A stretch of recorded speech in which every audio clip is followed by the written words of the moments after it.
Handelinge 17, Berea, dis waarvan gepraat word. En dan lees jy daar in vers 10, daarop het die broeders dadelik in die nag Paulus en Silas na Berea weggestuur. En hier het ons dit, hier binne in Parys, the Berean Bookstore. Karel, vertel vir ons. Sakkie, ja, welkom. Nee, de Berean Bookstore hier in Parys, dit is waar julle tans is.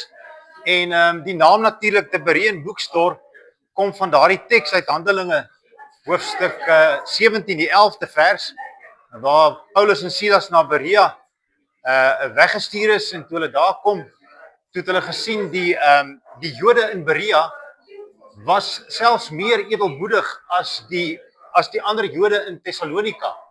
En dan staan daar verder, hulle het die skrifte ondersoek om te kyk of hierdie dinge werklik so is. En daarom hierdie boekwinkel, de Berean Bookstore, ons wil die gemeenskap aanmoedig om boeke te kom sien en te kom lees oor die evangelie, en dan om te gaan kyk na die woord.